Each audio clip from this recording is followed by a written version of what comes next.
وبارک وسلم۔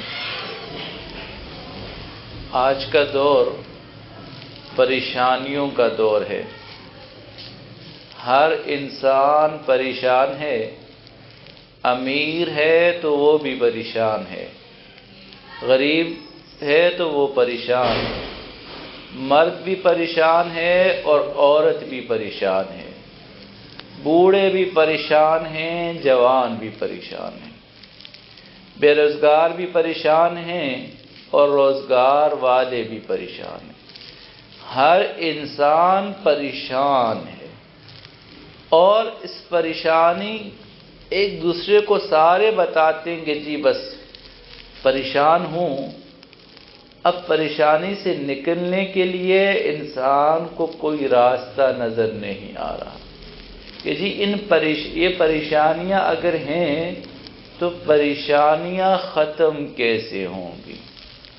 کیا وہ کام کریں گے جس سے ہماری پریشانیاں ختم ہو جائیں گی، ہم ایک اچھی زندگی، ایمانی زندگی گزارنے والے بن جائیں گے؟ تو علماء نے اس پریشانی سے نکلنے کے لیے کچھ چیزیں بتائی ہیں، اگر انسان ان کو کرے گا تو اللہ کی رحمت سے امید یہ ہے کہ اللہ اس کی پریشانیوں کو ختم کر دیں گے، اور اگر ان کو نہیں کرے گا تو یہ پریشان ہی رہے گا، صبح بھی پریشان ہوگا اور شام کو بھی پریشان ہوگا، اور کبھی نیند نہیں آئے گی، نیند کی دوائیاں لے گا، پریشانی پھر بھی ختم نہیں ہوگی، آنکھ کھلے گی، پریشانی پھر ساتھ شروع ہو جائے گی۔ کچھ لوگ ایسے ہوتے ہیں کہ جی اللہ اس ساری دنیا میں لوگوں کے ساتھ وہ بھی رہتے ہیں، لیکن ان کا دل مطمئن ہوتا ہے، ٹھیک ہے ظاہری طور پر جو ہے بہت کھانے پینے کو نہیں، لیکن اللہ جو ہے ان کی حفاظت فرماتے ہیں۔ تو علماء نے لکھا ہے کہ جو انسان قرآن کریم سے اپنا تعلق مضبوط کر لیتا ہے، اللہ اس کی پریشانیوں کو دور کر دیتے ہیں۔ وَمَنْ أَعْرَضَ عَنْ ذِكْرِي فَإِنَّ لَهُ مَعِيشَةً ضَنْكًا، جو قرآن کریم سے اپنا تعلق نہیں بنائے گا، اللہ اس کے اوپر زندگی کو تنگ کر دیتے ہیں، تنگی میں وہ زندگی گزارتا ہے جس کا قرآن کریم سے تعلق نہیں ہوتا۔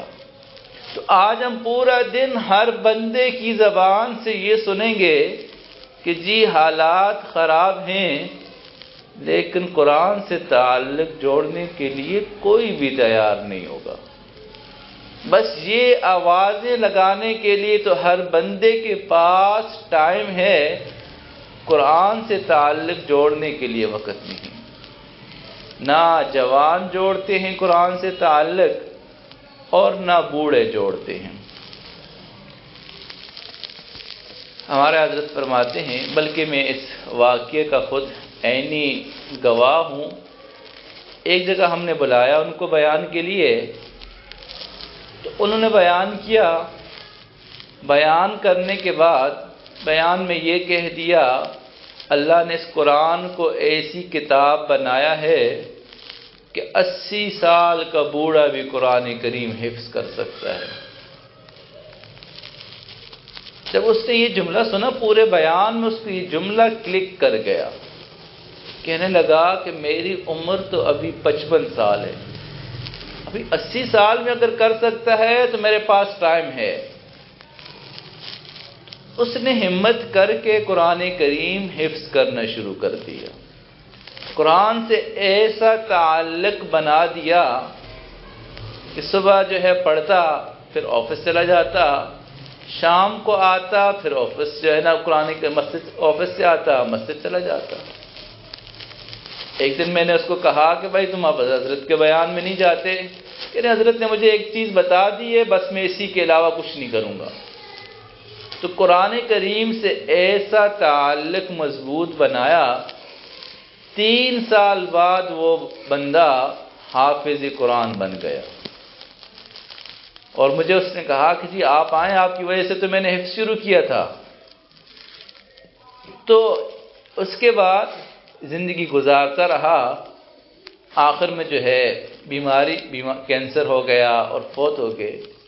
اب سوچیں کہ اس بندے نے سوچا بھی نہیں ہوگا کہ میں حافظ قرآن بن کے دنیا سے رخصت ہوں گا، لیکن ہمت کی، اللہ نے حافظ قرآن بنا دیا۔ یہ زندگی نے ختم ہونا ہے، کسی نہ کسی عنوان پہ ختم ہو ہی جائے گی۔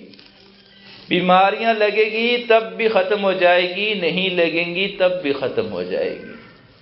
اگر ہم یہ سوچتے ہیں کہ جی ہماری ختم نہیں ہوگی، یہ ہماری سوچ ہے۔ تو جن لوگوں نے قرآن کریم سے تعلق کو مضبوط بنایا، انہوں نے قرآن نے ان کو محروم نہیں کیا، عزتیں ہی دی، دنیا اور آخرت میں عزتیں دی۔ حتیٰ کہ ایک روایت میں یوں آتا ہے کہ حافظ قرآن کے والد کو قیامت والے دن ایسا تاج پہنایا جائے گا جس کی روشنی 14ویں کے چاند سے زیادہ ہوگی۔ سوچو کہ حافظ قرآن کے والد کو اتنا کچھ ملے گا، حافظ قرآن کے استاد کو کتنا ملے گا، خود حافظ قرآن کو کتنا ملے گا۔ والد نے تو اتنا کیا کہ بچے کو لا کے، والدہ نے یہ کیا کہ بچی کو لا کے مدرسہ عائشہ میں ڈال دیا۔ اب پڑھانے والی نے کتنی محنت کی، بچی نے کتنی محنت کی، اس پہ اللہ کتنا کچھ دیں گے۔ اس لیے کہا جاتا ہے نا کہ حافظ قرآن سے کہا جائے گا قرآن کریم پڑھتا جا اور جنت کے درجوں پہ چڑھتا جا۔ اللہ اکبر۔ ایک مشہور واقعہ ہے ہندوستان کا، شاہ عبدالعزیز محدث دہلوی رحمہ اللہ کے دور کا یہ واقعہ ہے۔ حضرت کے دور میں ایک پادری عیسائی چوک پہ کھڑا تھا اور اس نے آگ جلائی ہوئی تھی اور مسلمانوں کو آوازیں لگا رہا تھا، مسلمانوں اگر تم سچے ہو تو آؤ تم اپنی کتاب یعنی قرآن کو اس آگ میں ڈالو، میں بھی اپنی کتاب بائبل کو آگ میں ڈالتا ہوں، جس کی کتاب جل گئی وہ جھوٹا ہوگا۔ اب مسلمان کیسے آگ میں ڈالے، بڑے پریشان تھے۔ کرتے کرتے یہ بات شاہ عبدالعزیز محدث دہلوی رحمہ اللہ تک پہنچ گئی۔ حضرت فوراً آئے اور کہا پادری تھوڑی سی آپ کی بات میں تبدیلی کرتا ہوں کہ ہم کتاب کو آگ میں نہیں پھینکتے، بلکہ تو اپنی کتاب کو سینے سے لگا، تو بھی آگ میں چھلانگ لگا، میں اپنی کتاب کو سینے سے لگا کر میں بھی چھلانگ لگاتا ہوں، جو جل گیا وہ جھوٹا ہوگا۔ تو پادری بھاگ گیا، کہنے لگا بھئی کتاب پہ مصالحہ چڑھا ہوا ہے، مجھ پہ تو نہیں چڑھا ہوا۔ بعد میں حضرت کے شاگردوں نے پوچھا کہ حضرت اگر آپ چھلانگ لگا دیتے کیا ہوتا؟ کہا رب کعبہ کی قسم نہ مجھے کچھ ہوتا نہ قرآن کریم کو کچھ ہوتا۔ یہ قرآن وہ کتاب ہے جو انسان کو جہنم کی آگ کا تو اس سے واسطہ ہی نہیں ہے۔ اس لیے میری تو تمام مستورات سے یہ گزارش ہے کہ اگر پورا حافظ قرآن نہیں بن سکتی، 1-2 پارے کا تو حافظ قرآن ضرور بنے، ضرور ہمت کر کے قرآن کریم کو حفظ کریں۔ اپنی بچیوں کو، جن بچیوں نے آج ناظرہ ختم کیا، نیت کر لیں کہ ان کو حافظہ بنانا ہے، ان کو قرآن کریم کی محافظہ بنانا ہے۔ تو پریشانیاں ختم کرنے کے لیے علماء نے جو پہلا نسخہ بتایا ہے وہ ہے قرآن کریم سے تعلق۔ روزانہ قرآن کریم سے ہمارا تعلق ہو، اس کی وجہ سے اللہ بہت خیر کا معاملہ فرماتے ہیں۔ حتیٰ کہ ایک واقعہ ایک عالم سے سنا، کہنے لگے، منشی رحمت علی ان کا نام تھا، ہندوستان کے تھے، کہنے لگے ایک دفعہ میں صبح جا رہا تھا تو لوگوں نے مجھے روکا کہ جی ہمارے علاقے میں بندہ فوت ہو گیا ہے اور اس نے وصیت کی ہے کہ میرا جنازہ منشی رحمت علی صاحب پڑھائیں گے، تو آپ آئیں اور ہمارے اس میت کا جنازہ پڑھا دیں۔ تو یہ چلے گئے، بڑے بزرگ تھے یہ بھی، جنازہ پڑھایا۔ جنازہ پڑھانے کے بعد انہوں نے کہا چلو میت کو دفن بھی کر دیتے ہیں۔ قبر میں اتر گئے تو اللہ کی شان، ان کی جو سروس کا کارڈ تھا وہ ان سے اچانک جو ہے وہ قبر میں گر گئے، ان کو پتہ نہ چلا۔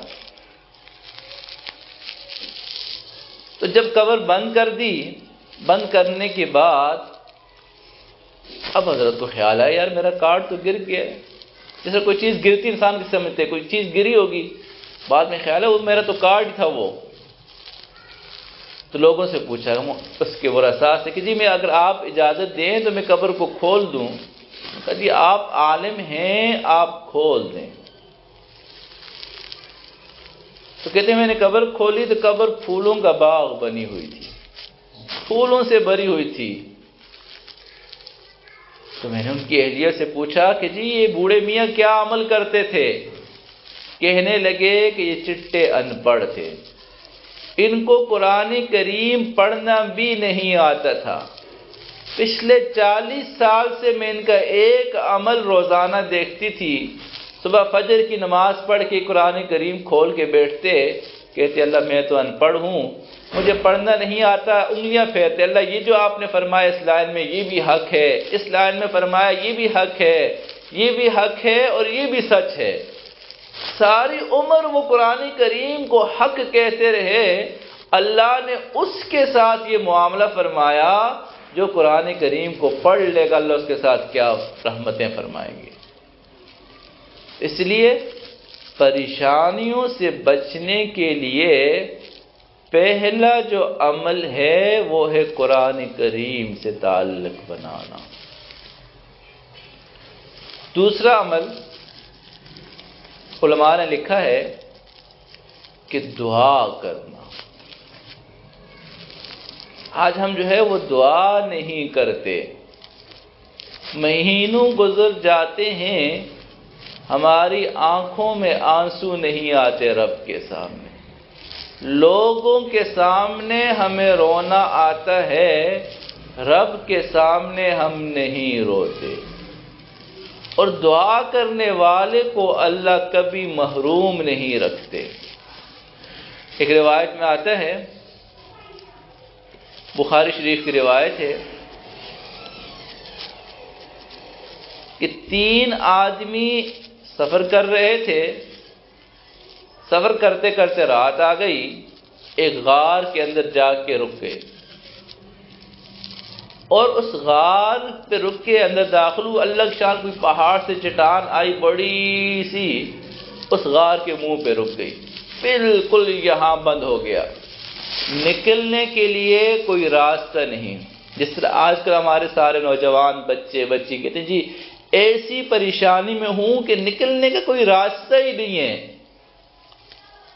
جتنی بڑی پریشانی ہو، جب وہ پریشانی میں پھنس کے تینوں نے سوچا اب کریں گے تو کیا کریں، اگر اس کو زور لگاتے تو زور سے تو جائے گی نہیں۔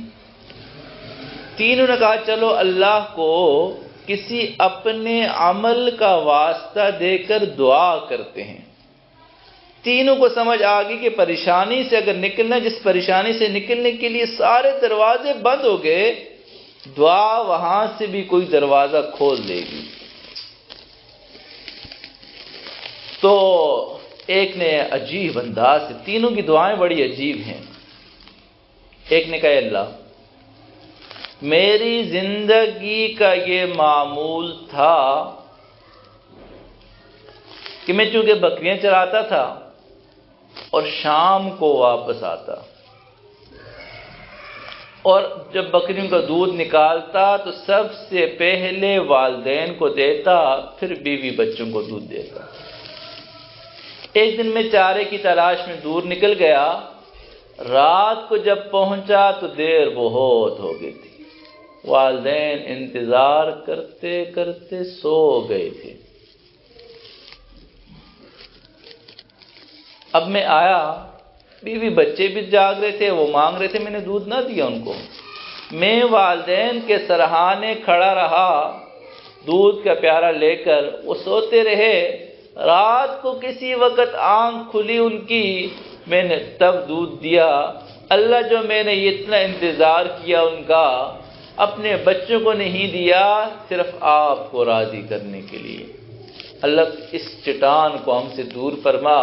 بخاری شریف کی روایت ہے کہ چٹان تھوڑی سی دور ہو گئی، لیکن بندہ نکل نہیں سکتا تھا اس سے۔ تو جس طرح یہ کھڑکی جو ہے تھوڑی سی کھلی ہوئی ہے، کوئی روشنی نظر آنا شروع ہو گئی۔ تو دوسرے نے دعا کی، اے اللہ، میں ٹھیکیدار تھا، لوگوں کو مزدوری پہ رکھتا تھا۔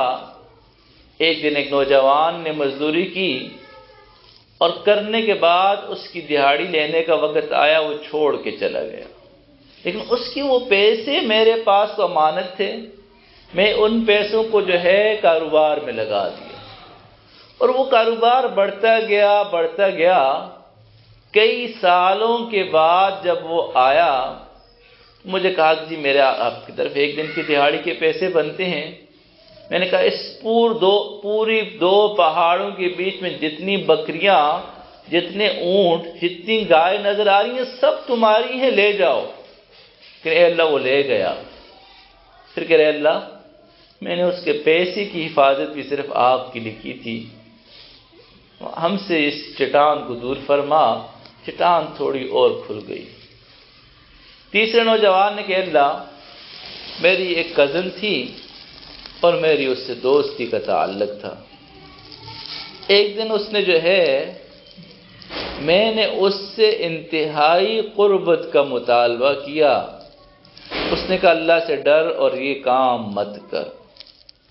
اے اللہ، باوجود اس کے کہ مجھے اس سے محبت بھی تھی اور کوئی رکاوٹ بھی نہیں تھی اس گناہ کو کرنے کی، لیکن میں نے اللہ آپ کا نام سنا، میں پیچھے ہٹ گیا۔ اے اللہ، میں نے یہ گناہ آپ کی وجہ سے چھوڑا۔ اے اللہ، اس عمل کی وجہ سے چٹان کو دور فرما۔ روایت میں ہے کہ چٹان دور ہو گئی، یہ تینوں باہر نکل گئے۔ ہم یہ سمجھتے ہیں کہ جی کیسے اس پریشانیوں سے نکلیں گے۔ دعا جو ہے اتنی بڑی پریشانیوں سے بھی باہر نکال دیتی ہے بندے۔ ہم نہ تو قرآن کریم پڑھتے ہیں اور نہ دعا کرتے ہیں، تو پریشانیاں ختم کیسے ہوں گی؟ اس لیے تیسرا عمل جو علماء نے بتایا کہ جی انسان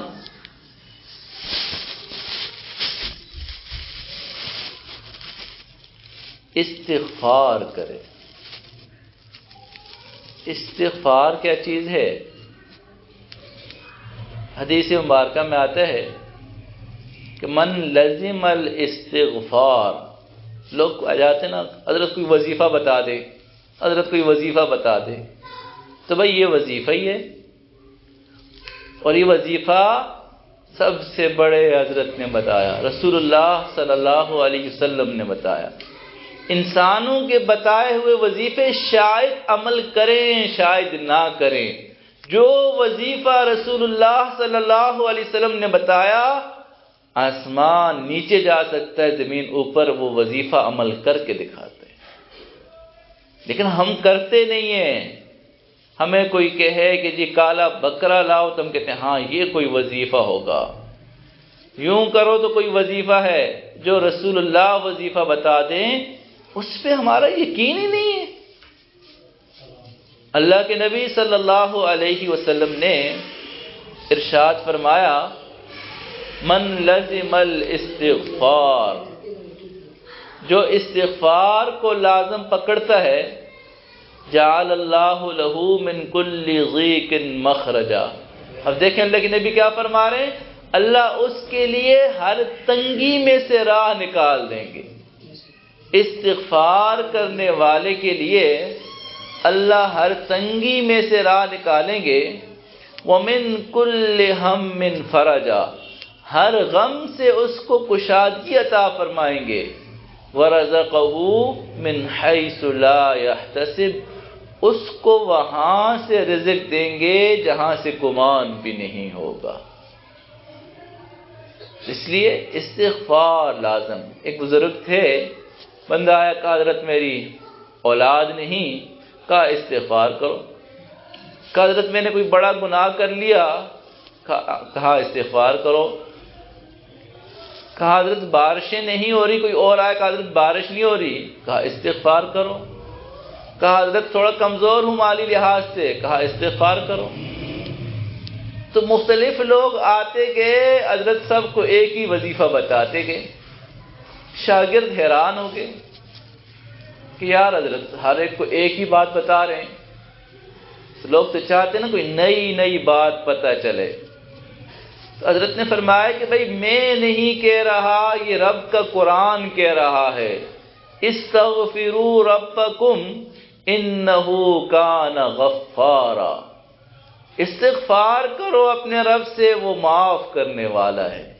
یرسل السماء علیکم مدرارا، وہ تم پر بارش برسائے گا، ویمددکم باموال وبنین، تمہیں مال میں اضافہ کرے گا، تمہیں نرینہ اولاد بھی عطا کرے گا۔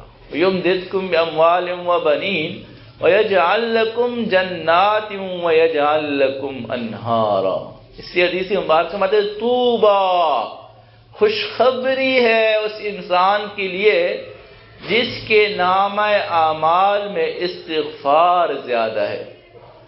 آج ہم 100 دفعہ بھی استغفار نہیں کرتے۔ اتنی پریشانیوں کے دور میں ہونا تو یہ چاہیے تھا کہ ہم 1000 مرتبہ استغفار کرتے، صبح اور شام استغفار کرتے، قرآن کریم کی تلاوت کرتے، ہم دعا کرتے۔ ہم تو سارے کاموں سے دور ہیں جس کی وجہ سے پریشانیوں نے ختم ہونا ہے، بلکہ ہم تو وہ سارے کام کر رہے ہیں جس کی وجہ سے پریشانیاں آتی ہیں۔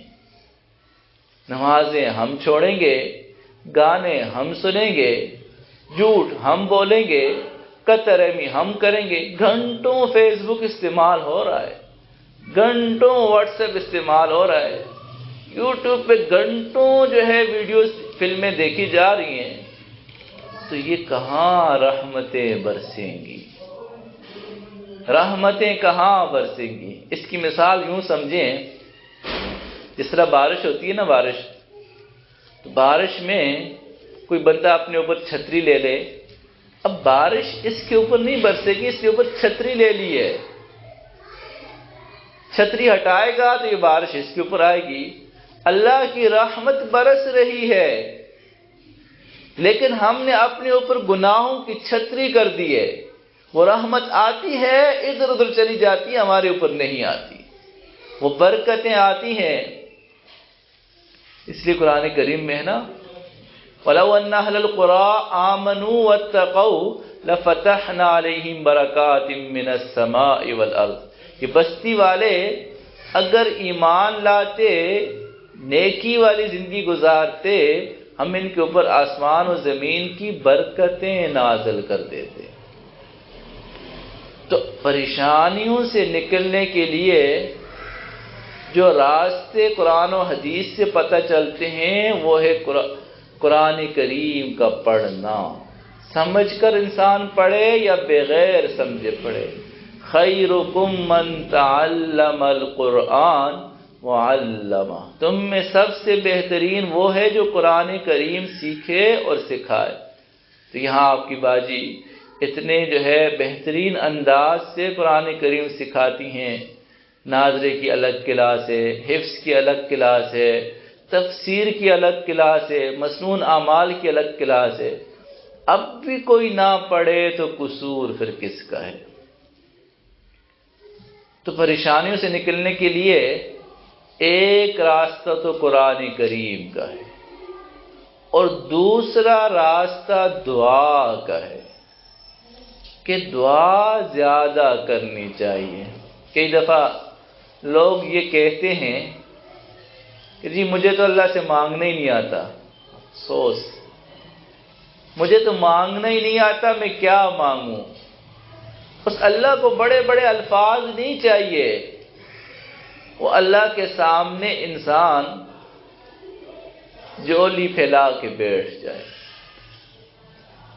ایک دفعہ ایک رمضان کے دن تھے، ایک جگہ بیان کرنے جا رہا تھا، چوک پہ پہنچا، ایک بوڑھی اماں